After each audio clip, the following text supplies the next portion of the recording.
Mountain Bike Mania is brought to you by KHS Bicycles, a full line of bicycles sold in 30 countries. Jensen USA, America's #1 online retailer of bikes and accessories, ODI, the world leader in grip technology, and Angel Fire Bike Park, the top-rated bike park in the Southwest.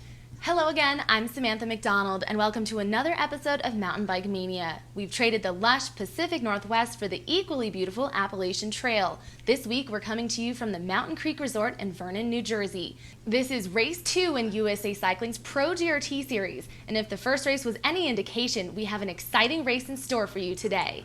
Race 1 winner and points leader Aussie Connor Fearon isn't here today at Mountain Creek, so you can be sure that riders like Logan Bingley and Lucas Shaw will be looking to earn points today and position themselves for the series win.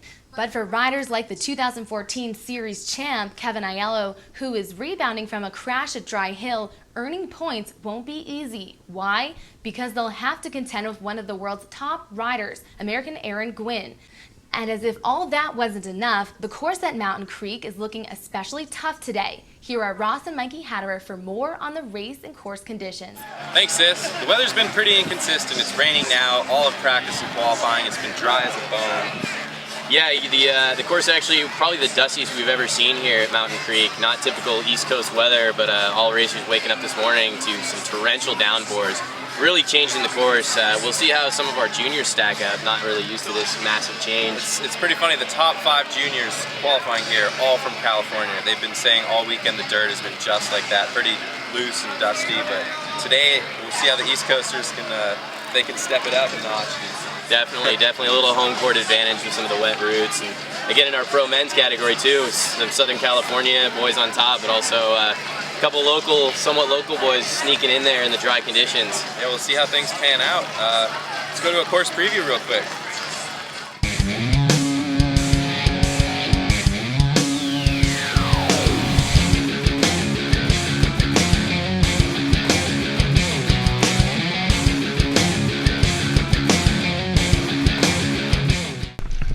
Asylum. Double down in, keeping it smooth. Nice little section. Collar. Into the big drop. Hard on the brakes. Woo! Let's check out the qualifying segment brought to you by KHS Bicycles.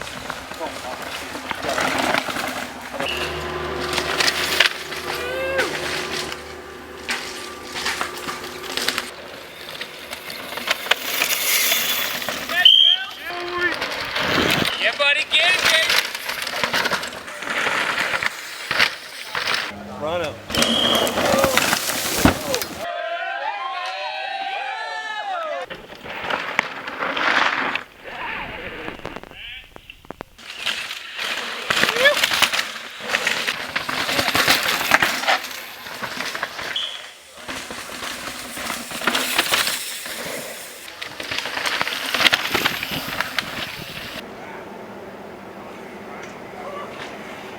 You're from North Carolina. How has that prepared you for today? It's definitely not this dusty at home. I've been here a few years, and this is the most dusty it's ever been. Yeah, I think more about just being smooth and carrying speed, and if it's wet tomorrow, then I think lines will come more into play because all those rocks and roots will get slippery, and you'll kind of need to be on your lines better. So we'll see how it goes. Okay guys, we want to hear from you. Follow us on Instagram, post a photo or video of you shredding on your bike, use the hashtag MTBMania, and you could be featured on an upcoming episode. The riders are starting to line up and you can feel the excitement building. We all want to know, will Charlie Harrison continue his dominance in the junior expert races, or will today be the day that someone finally beats him? And who will be the new Pro GRT Series points leader? It's anyone's guess. Now let's go to Ross and Mikey Hatterer for the race call. Here's our ODI scoreboard. We've got Charlie Harrison, Steve Walton, Bruce Klein, and then Nick Nessroff and Andras Simon for the top 5. They're actually all from SoCal. All right, we are here at Mountain Creek, New Jersey for round number 2 Pro GRT. First junior on track today, Andras Simon, in-cycle rider out of Southern California. Getting a little wild through the rocks there. Yeah, up on top, Mountain Creek pretty much known for being really rocky, usually a very wet track. It's surprisingly been dusty. I mean, everyone's talking about how the California people are very comfortable. Yeah, normally this track gets a lot of thunder showers and turns these wet rocks and roots into a real slick mess, but as you can see, it's been pretty dry, only a light amount of rain, almost just enough to keep some of the dust down and let riders really go kind of open it up. Into the first split, and he's 1.1 up. Andras really comfortable in these dry conditions. Over all those roots, see the bike working there. A little bit of a slide out, having to hold speed, sprinting into this finish jump. Nice little whip. Wow. That's a big jump, isn't it? That is not a small jump. New leader, 2:18.48. Solid 4 seconds, 3.5 seconds to be exact. Is that a lot on such a short course? On a short track, that's a very big margin. Anything over a second on a track under 3 minutes is a pretty good one. Right. Well, here's Nick Nesteroff. He's on the Palmer project, only 15 years old. Oh, taking his foot losing out. a foot in the rocks. That's a dangerous place for that to happen. He seemed like he just kept trucking through, though. Yeah, one of our smaller riders. Not a lot seems to phase this kid. We see him ride out of some pretty wild situations. Here, the only thing that matters is your exit speed into that jump, right? Absolutely, yeah. That rock garden called the Asylum Rock Garden is one of the famous spots here at Mountain Creek, and going through it's fast, but your exit speed is really what matters. Just a tiny little bit up on Andras. There it is, yeah. Those intense bikes really working for these boys. Off the big Red Bull drop. That drop actually deceivingly large, but at the speed riders are hitting it, it's really tough to catch all of the backside and get your braking points done. Oh, running a little wide in that turn, having to really flick the bike around those trees. Back on the pedals for the last jump. Oh, sideways. Big old scrub off that finish, trying to stay low. And new leader. Yep. Made up even more time in the bottom of that track. Here's his foot. Oh! You know, just checking. That is probably the worst possible situation. All it needs is one rock clip and your day is over. Here we go, Bruce Klein. He's been on fire this year in SoCal. See if he can bring his luck over to the East Coast. Yeah, hasn't had too much luck at the GRTs yet. We're used to seeing a lot out of this kid in Southern California, but he just hasn't had the luck at the national rounds. The dirt might suit him pretty well, though. Actually gapping down into that section, taking the smooth line on the exit. Maybe a little longer, but holding a little bit more speed. He's really good at letting the bike roll and not touching the brake. Yeah, we see Bruce on track, and it's one of those letting it wide. Nice. Oh, almost a full second up on Nick. 0.88 of a second. Oh, outran our cameraman there on the Red Bull drop. Flying through the drop and over the rocks. Into these last trees. In all reality, most riders are pretty evenly matched on the top rock, high speed part of this track. This lower tree section really makes or breaks their run. Well, he's already up, so let's see if we can hold it third finish line. Followed by Bryn Atkinson. That jump measuring out almost 50 feet. And new leader. Oh, barely. By 2/10. That means he lost a little bit in the bottom. Nick must have had a really good bottom split. I bet he's happy to be in first, though. With 2 riders to go, we got Steve Walton from Corona. Another Southern California intense rider. Those guys have got to be happy down in Temecula with the way this young team is doing. Outside on that rock. Outside line, a bit of a speed bump, but he seemed to make it work for him. And he's only 15 too, and he qualified second. Yeah, big things coming out of that kid. He's got some of the biggest hands I've ever seen on a 15-year-old, so he's able to hold on to this bike over some really nasty terrain. I feel like every GRT we see him, he grows about an inch. Maybe, it's very true. His hair probably grows faster. Gapping down into that rock face, nice and smooth on the exit. Coming into our first split, let's see how he goes against Bruce. Oh, he's down. He's down by about a second. 1.02 back into the lower trees. Again, this section not as high speed as the rest of the track, so every little mistake can really hurt your exit speed and lose time. Yeah, just slamming into all the rocks. Into the finish, we see a little bit of wind there, might have blown him, and he's down by just a hair into third, 218.2. Steve really good at keeping the bike smooth, though. We can see him jumping into that section, making the bike work for him. Well, last up, we got our top qualifier, Charlie Harrison. He was top qualifier at the last race in Port Angeles and ended up winning, so let's see if he can make it. Is this 2 in a row for the GRTs? This would be 2 in a row for him. He actually took the same line as Steve through there, just carrying a little bit more speed. Oh, we got this camera up. Cool. Into the high-speed open bit. This section, probably one of the fastest and roughest we're going to see all year on the GRT it's off circuit. camber where he is right now. You just got to dig in your tires. Exactly. That section as well, just huge G-outs. Here comes the rock. Into the Asylum Garden. Nice, tight exit, lots of exit speed. Pedaling and sprinting over that jump. Pedaling out of that corner, still the gap line in. Yeah. Into our first split. Let's Ross. see what happens. Ooh, 4. He must have gone down or something, huh? Must have had some issue on track. Almost 4 seconds down. That's a huge margin on this track. He's usually, pretty darn close. Yeah, especially being our #1 qualifier, we expect to see a lot out of him. In through these last turns, holding it very tight though, nice and tidy through those turns, into the last corner over the finish line jump. Coming with a vengeance. I bet he's mad if he crashed. Almost overjumped that. Into second. Wow. Only 1/10 of a second. He made up 4 seconds. 4 seconds in the lower bottom. part of this track. The only explanation has got to be some sort of a crash that was off camera. We'll have to talk to him about that later. Must have been angry. He's definitely not going to be happy with that run. Well, here's our ODI scoreboard. Got Bruce Klein taking down the win, followed by Charlie Harrison, Nick Nestroff, Steve Walton, and Andras Simon. All the SoCal kids on top. Let's take a look at our Pro Men's start list, brought to you by ODI. We've got Aaron Gwynn in that top qualifying position, followed by Luca Shaw from North Carolina, Jason Schroeder, all the way from SoCal, just like Aaron Gwynn. See how East first West goes. Yeah.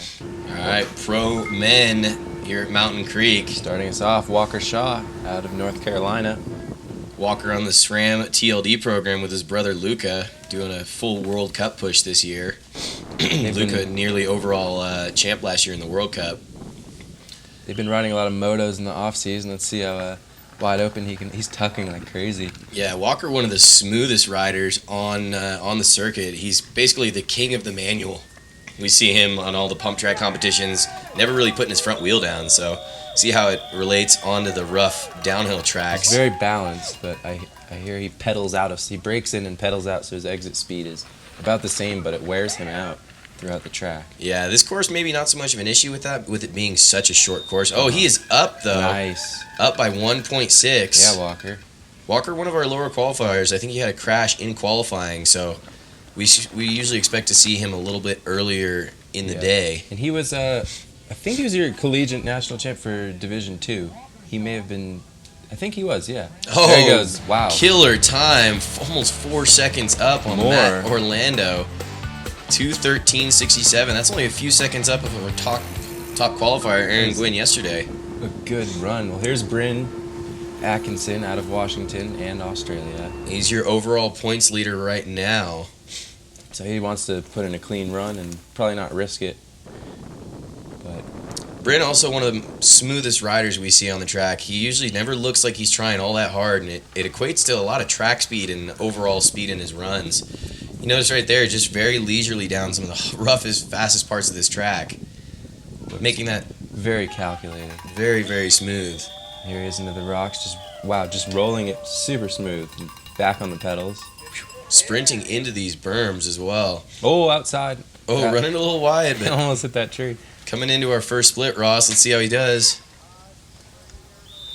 Sending it. Oh, little back off Walker's time. 0.64, yeah, not too far off though. We've seen a lot of time made up in our junior category in these lower trees. Did you think, you said the lower part of the track is a little slower, is that right, Mike? It's a little bit slower speed, actually a lot slower speed. Wow. So no finish line camera, but he's still completely a full second, 0.2. Made up a full second and a half through the split. Nice. Well, here's Bubba Warren, Austin Warren. The younger of the Warren brothers. He's been having a pretty good season. He's always hitting stuff and going flying, but... Yeah, he kind of rides like your normal 125 moto rider. He grabs a handful of throttle and doesn't let off till the race runs over. Also, one of the smallest guys we see on the circuit, still riding flat pedals. Really? Yeah, he pretty much dedicated to flat pedals and only being about 150 pounds. Could work to his advantage, letting it with the way he rides, just a little bit loose. He just kind of finds the line and lets go, and bike does the work. Yep. All right. Did he learn a lot from his brother doing that stuff? I think that definitely helped. His brother, I believe, a 2-time national champion, one of the top juniors in his day, and barely off. Just off pace of Bryn, though. 0.6 back, and again, these lower trees. Oh, we got our finish cam back. See how he goes across the line. What is it, Ross? 2:30. That'll put him in third. I'm sure he'll be happy with that, but we still have quite a few riders to go. Nice and smooth through that high-speed rock bit.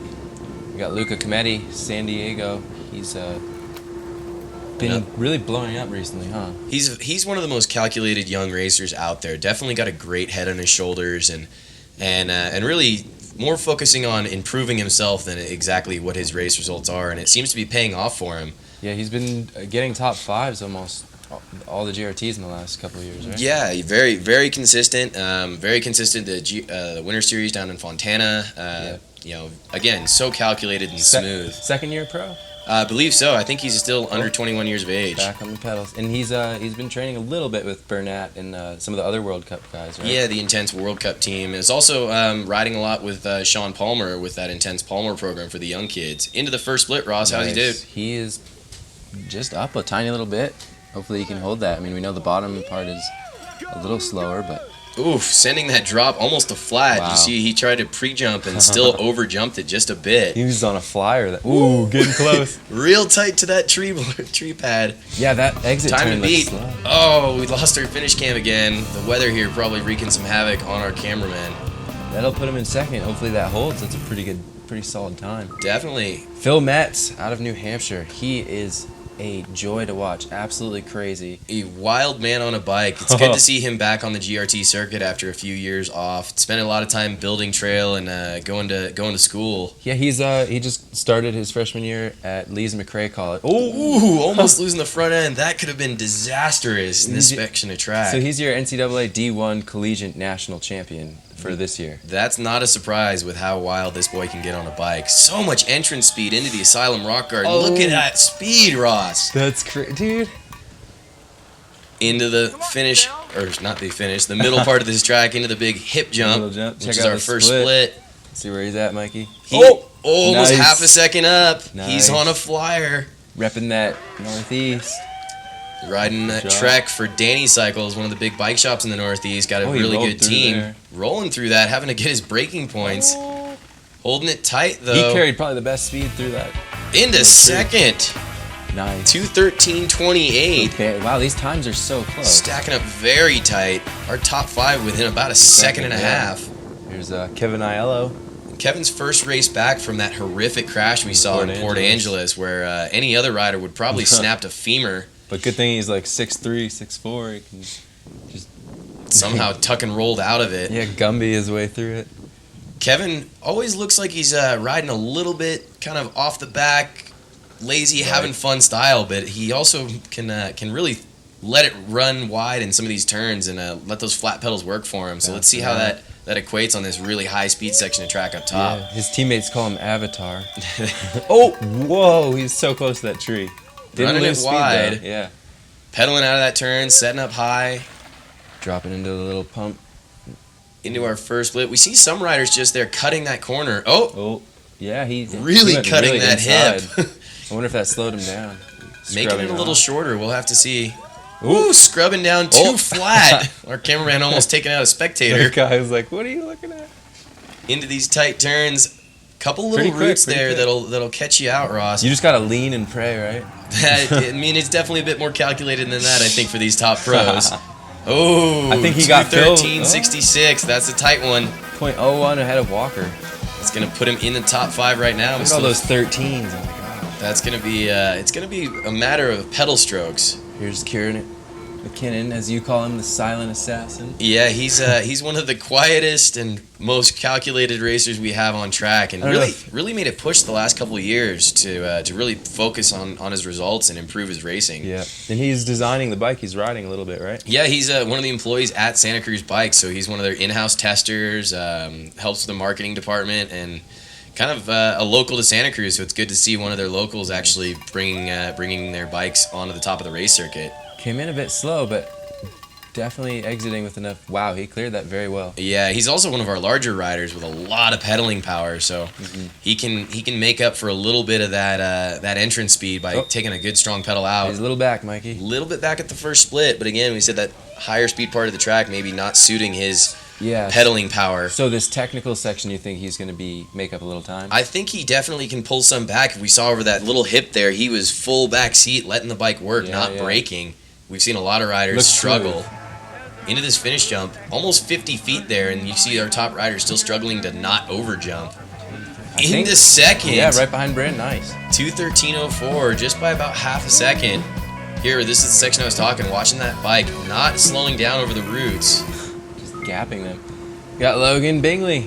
Another KHS rider out of St. George, Utah. He's been having a pretty good year. Yeah, former Pro GRT overall champ, former Red Bull podium rider, kind of a jack of all trades on the bike, not scared of anything really. And he used to race moto for 7 years, so I mean these things don't weigh anything to him, and he'll ride all day. Definitely, he's not afraid to just let it run wide. They have a really tall front end on the bike. Yeah, he rides actually really high up over the front of the bike compared to most every other rider on the circuit, and that usually means he has to run some of the stiffest front suspension out there. Similar to like how James Stewart rides on a motorcycle, really up over the front and attacking the course. It's moto style, huh? Not necessarily. A lot of you watch people like Nick Nesteroff, who also looks very moto style. He's really off the back. Oh, he's 0.3 up. He's up, even though he went way right on that jump, almost missing the landing. Straightening that out. Oh, gapping into that section. He's on a flyer. We see his rear end getting loose around those roots. He wants it this year. Everyone's coming out to these races. He wants it. The UCI points are definitely a big encouragement for these riders, giving them the chance to race the World Cups. That'll be a first. Woo! New fastest time, making up 2 seconds on the bottom of this track. Into first. That's crazy. That's about the fastest time we've seen, even from our qualifier Aaron Gwynn yesterday. Oh, we've got Luca Shaw, also Walker's brother from North Carolina. He's one to look for. He's only 19, first-year pro, second best junior in the world last year. Definitely, Ross. He's been putting in some consistent results. Actually, at Lord's, the first World Cup, 11th, his first as elite. He finished with a 17th in qualifying and I believe 15th or 11th overall. Yeah, inside the top 20, which is no easy feat. I think he was just 10th at Fort William too. I think he's going to be a pretty big threat on the World Cup this year. Into these last little corners, Luca straight lining that out. Every time these riders take out a corner, it takes a couple hundredths of a second. That adds up. He's very calculated. 0.15 back. That's not unheard of with the amount of time we've seen made up in this lower part of the track. He just looks like he's on a mission right now. Wow, completely flat bottoming that Red Bull drop. Luca, East Coast rider, very used to these flat roots gardens. Not even looking like he's trying to break through that, holding all of his speed. Just leaning in and letting it go. Into the finish. Let's see what his time is, Ross. Big old jump. Oh, that's first. That's totally first. 2:09.11. 1.6 seconds on Logan. That's not an easy feat on a defending Pro GRT champ. Yeah, Logan looked terrifyingly fast. Let's take a look at our Athlete of the Week, presented by Angel Fire Bike Park.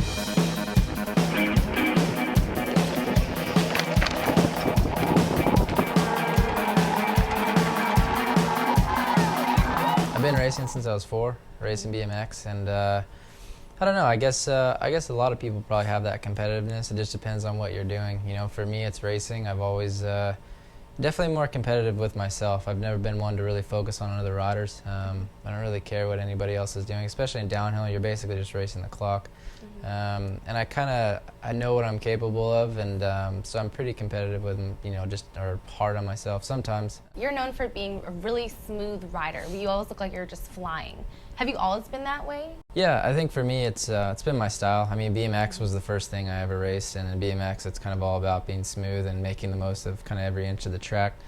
And I've never been one to really just hang it out and take big risks or whatever. This season of the World Cup Series, you won the first race. How is it going for you so far? It's been great. We started out a little bit rough in qualifying at the first race. I had a crash, but we were able to turn it around the next day and win the finals, which is the bigger race, obviously. But off season went really well this year. I found a little bit of speed in a couple little areas that I was struggling with last year. Tell us, how does a World Cup race compare to Mountain Creek race? I guess the race is a little bit different just because the guys that are there, there's a few World Cup guys here, and the level is still high. You know, the guys that race the Nationals are still, I feel like, really close to the same speed on these tracks because we race them every year. But the depth at a World Cup is definitely big. You know, you got 80 guys that can all run the pace pretty much, and the top 10 guys, kind of anybody can win. But as far as the course and everything goes, it's pretty similar. The track here is pretty fast, rough. It's got a lot of riders on it, so it gets kind of that World Cup rough to it. I really like coming here. It's probably maybe my favorite race of the year, actually, as far as a whole venue, So we're out here. There are a lot of young guys who are just starting. They're 18. You're a little older, way more experienced than them, and accomplished.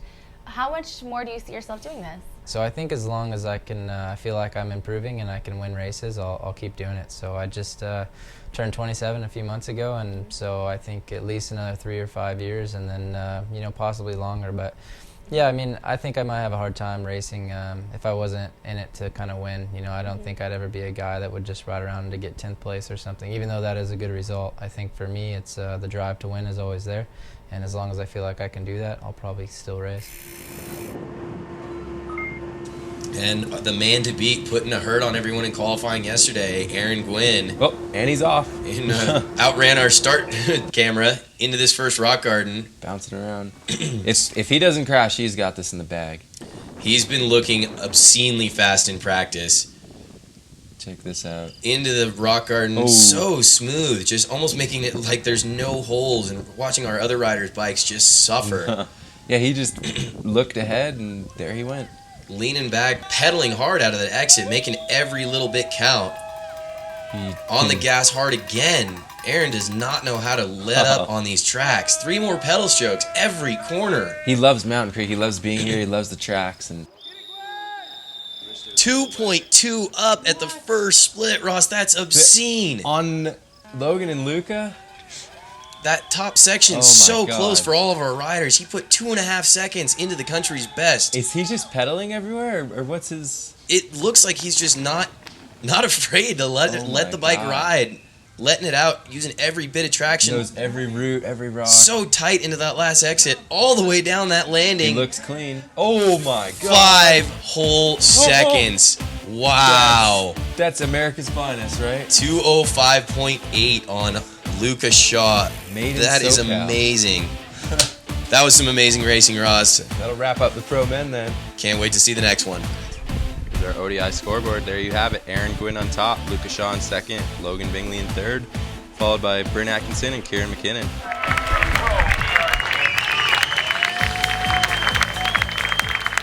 Wow, what a day of racing here in the Appalachians. We saw junior expert rider Bruce Klein take the win by just 1/10 of a second over Charlie Harrison, who had a crash but still managed to come in second.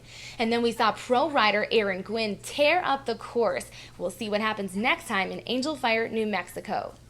That's all for this edition of Mountain Bike Mania. Remember, you can see more race footage on our website, mountainbikemania.net, and our Instagram, MTBManiaTV. For all our crew and our sponsors, Angel Fire Bike Park, KHS, and Jensen USA, I'm Samantha McDonald.